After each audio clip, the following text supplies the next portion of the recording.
the AK-47 and the fight against the Black Operation. Hey, it's Susan. Welcome to today's episode of War Crimes Unit, also known as the Black Operation. Greetings from the sovereign nation of Mexico. It's a beautiful day here in Mexico. Why am I here? Well, I'm fighting against the Black Operation. And you know what? I've had such horrible, horrific things happen to me for the last 11 years. But unfortunately, fortunately and unfortunately being victimized, it's also caused me to learn a lot. And each time I get victimized, I learn a little something more. So last night, I actually learned what, I knew what an AK-47 was, but I never actually thought that I saw one, and here they've been in front of me all the time. Now, there is a lot of cartel threats in the country of Mexico, unfortunately. Part of that, I think, is the fault of the United States. If there wasn't so many damn druggies in the United States, then the demand would go down. That would certainly help fight the cartels, but, America's full of damn druggies. But anyway, so because they have to fight the cartels, and then also with the recent ISIS threat, there's lots of law enforcement, they're very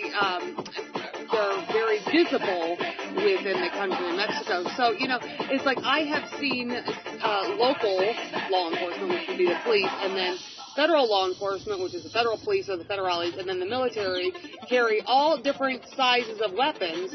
And then, but I didn't really know what each one was called. But last night I realized, well, actually, it was one of my law enforcement friends that's retired. He's a retired federale.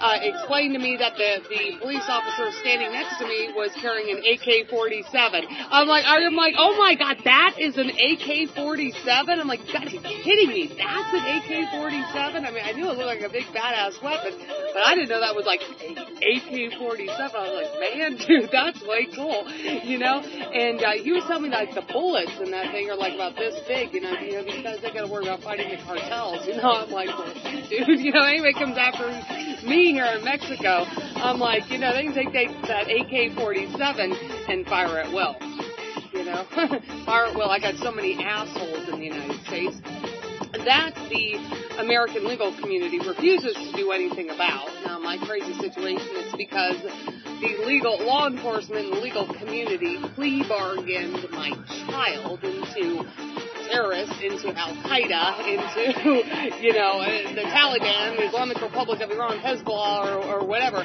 So they refuse to illegally do that or prosecute themselves, so that's why they keep coming after me, and it's been going on for 11 years. So I was very, very glad last night to learn about an AK-47 and actually just, realize that I had been standing next to it all the time. And, me, just like many other victims of domestic violence, domestic abuse. See, we hate our abusers, and we're very, very mad when law enforcement, but especially the legal community, heavily weighted on the legal community, even more than law enforcement. We're very, very mad when you guys don't put these assholes in prison. So our mindset is, these fucking assholes, they need to be, if you're not going to put them in prison, well, then just fucking shoot them. Today's episode of War Crimes Unit, keep your stun gun, machine gun, or AK-47, or any other automatic weapon handy. There's real criminals and terrorists out there, not me.